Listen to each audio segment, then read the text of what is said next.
Hi and Assalamualaikum. We are from Group 9 for Semester 2, 2022. First of all, I would like to say thank you to our lecturers, TS Dr. Nurdalila Binti Saji from BNP10403 Engineering Drawing and CAD project on our project proposal to Chief Authority Majlis Bandaraya Petaling Jaya. So this is our team member. The first one is Ikmal Hisham. And second one is Nur Akila.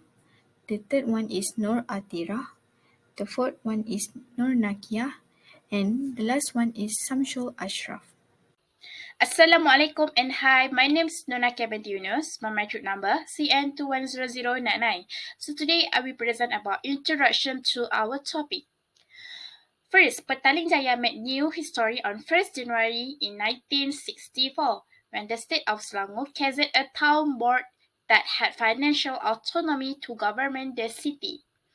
Next, on 1st January 1977, the Petaling Jaya Municipal Board was upgraded to the Petaling Jaya Municipal Council, MPPJ, following the Local Government Act in 1976 by the government. Moreover, on 20 June 2006, the Petaling Jaya Municipal Councils were upgraded to the Petaling Jaya City Council. And lastly, MPPJ administrative area covers an area of 97.2 square kilometers. Background for MBPJ planning submission. It has two parts, which is part A, it takes 1 until 3 months. Firstly, must have your plans. Second, submit with document for pre-submission for planning. Third, planning review pre-submission document. Fourth, let our neighbors know the plan. Fifth, OSC takes a look at soft copy document. 6. OSC give an approval letter to submit hard copies. And lastly, submit hard copies to OSC. Let's move to the part B. It takes about 1 month until 60 days maximum. Firstly, hard copy is given to planning department. Second, OSC has a meeting to approve our document. Third, OSC approve the document. MBPJ has a meeting. Fifth, MBPJ approve the document. Sixth, planning department view the document approved. And lastly, planning approval document. Okay, for step-by-step process. First, the land use conversion approval. Application for land use conversion must be submitted to the district land office and must adhere to the national land code. The proposed development comply with the community's set structure standard. Second, building plan approval. The application was filed to the relevant local authority and follow the appropriate localities' uniform building bylaws. The submission should contain a building layout with all necessary design calculation. Third, requirement during construction. A property development project was required to notify the local authority when work on it began. The authority then carried out site inspection to guarantee compliance. Fourth, operation and maintenance (O&M). The local authority is responsible for the operation and maintenance of building amenities. Any facilities not within the authority jurisdiction has been run and carried out by the property owner. Other than that, service provider are entrusted with facility management. Rules that involve in plan submission: principal submitting person, qualified person, building plan, technical conditions, stage certification, non-technical conditions, and lastly, layout plan. For advantage, first is facilitate control. Planning facilitate all the work because everything will be controlled by the plan that has been made. The purpose that has been targeted can be implemented in a predetermined time with the total of all units have been listed. Next, focus on objective and goals. It is very helpful when the aim was being critically evaluated and determined first. By estimating when the project will be able to reach its goal, it helps decision making and enable for creating a time range. Additionally, it specifies who will be in charge of measuring performing in relation to established goals. The last one is economical operation. Costs for the entire project have been set, possibly if there are also costs to be used for some insufficient unit have been recorded in the plan. The probability for the occurrence of cost production in excess of the set budget is difficult to occur. Okay, for disadvantage, first is rigidity. Once plans are submitted, the leader might not be able to amend them because the future of our project has already been decided. Following a predetermined plan, when condition change could not be beneficial for the organization and the level of rigidity in the design could be problematic. Next, requires a lot of manpower. If the objective is to be achieved in a short time, a large workforce is very important to complete every instruction and responsibility. The cost of paying wages will also increase with the large number of labor requiring high financial resources, and the cost of equipment is increasing to accommodate a lot of manpower. Last one is time allotment. Within the allotted time, all instruction must be carried out, whether the task is many or not. The project must be expedited with a sufficient amount of manpower to avoid inaccuracies in the time that has been determined. The regulation involved in plan submission and drawing. So the approval of building plan is important step in development process in Malaysia. The principal submitting plan (PSP) in charge of the building must follow all applicable rules and regulations, which includes applying for development approval, building plan approval, infrastructure plan approval, and other process. In actuality, no one shall be permitted to start any development initiative without first obtaining the local authorities' formal approval. PSP must provide the local authorities all pertinent with all pertinent drawings, reports, and designs. The local authorities will review the papers and provide pertinent comments and recommendations depending on their needs. These procedures are critical for ensuring that products These procedures are critical for ensuring that the project is carried out in accordance with law and regulation while protecting the rights and interests of the general public. Mm, the most important stage of development is the approval of building plan, which is currently a preliminary stage. This is because it will specify the precise day when work will start. In actuality, all the needed for beginning development is the submission and approval of the building plan. By taking this step, the chance of construction failures is reduced by ensuring that development plans will be examined by qualified experts. So, constructions and development uh, include any project that involve creating something new, renovating an existing structure, adding to it or demolishing it.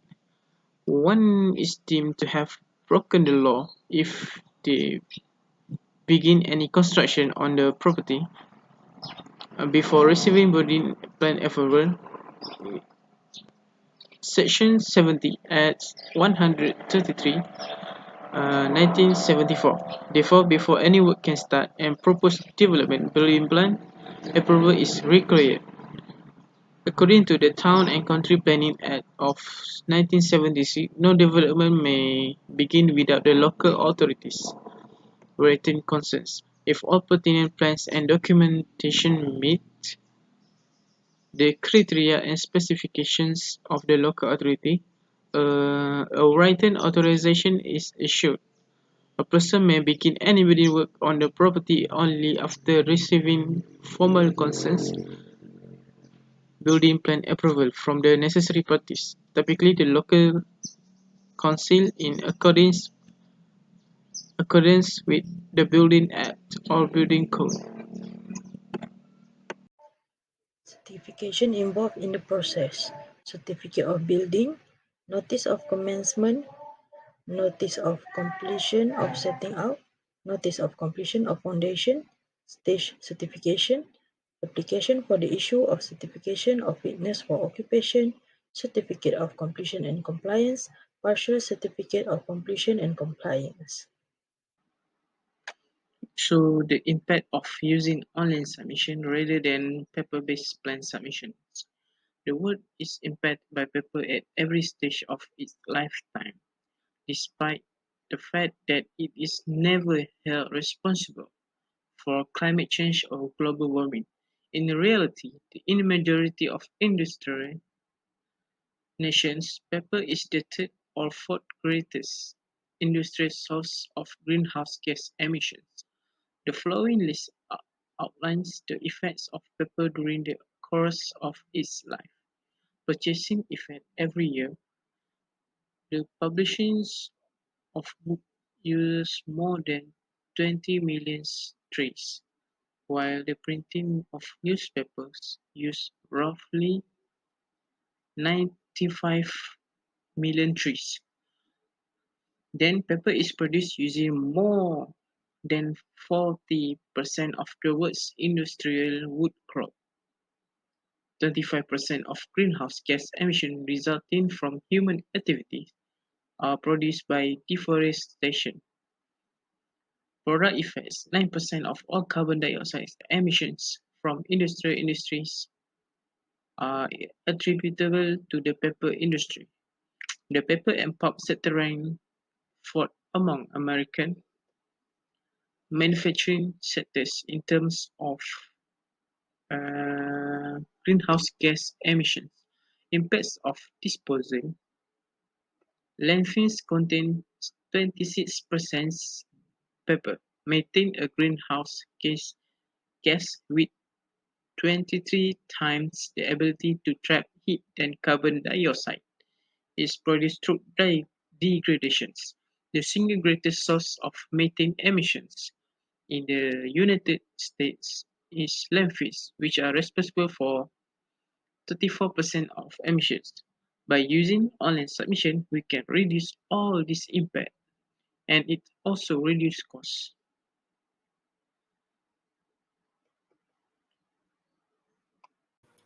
Benefit. Consider benefit management as the connection between the change management and the effective project delivery. In other words, the goal of benefit management is to make sure that benefit drives change management. This is how to maximize the return on your project investment by ensuring that everyone has the benefit in mind when business operations are carried out. Benefit management is used to manage an organization's investment. Project ability to generate the business result they were intended to produce is determined by benefit management. The next step is to minimize the risk associated with getting those advantages while maximizing the chance of gaining greater benefit. Benefit management, in other words, ensures that the project continues to provide value.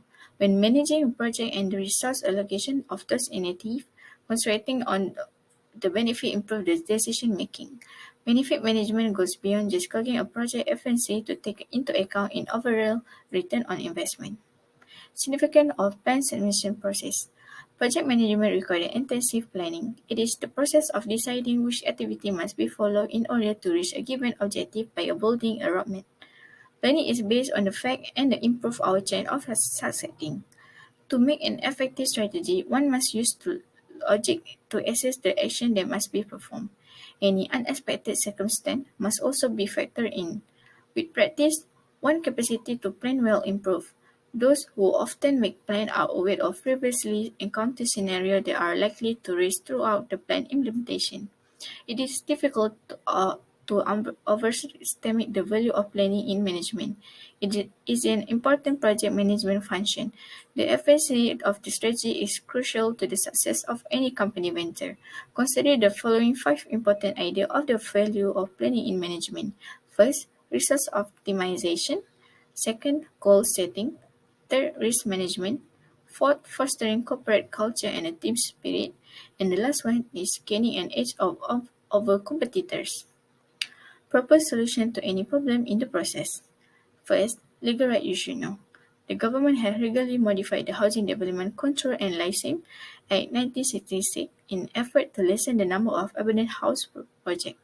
Recent change to Section 8A of the Housing Development Control and Licensing Act 2012 will giving homebuyer protection by allowing them to revoke the sale and purchase agreement in uncertain circumstances.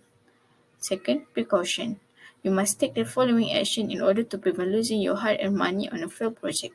First, determine the developer reputation.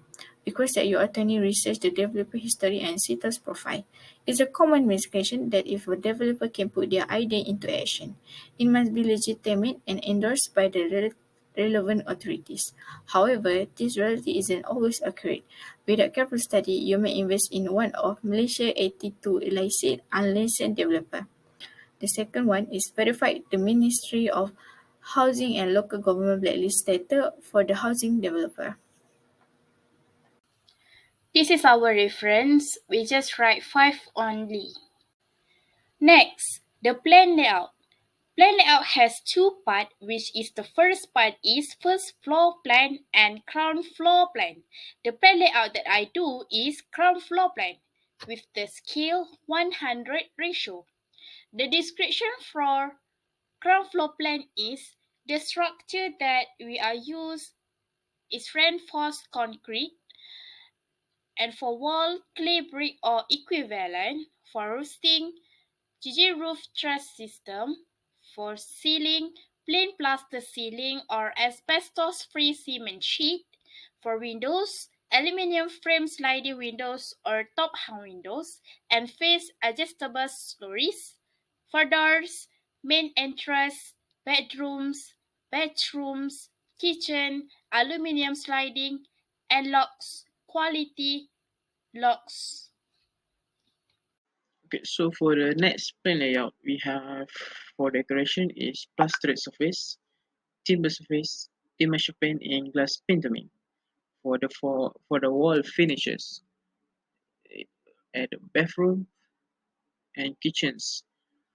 And for our sanitary, we have shower and basins. For electrical installations, we have lighting point, fan, telephone, and air conditioner. For the gate, we have the gate made of white stainless steel sliding gates. And for the fencing, you have high brick wall. So this is our authority maps and logo for Majlis Bandaraya Petaling Jaya. So that's all from us. Thank you for your cooperation.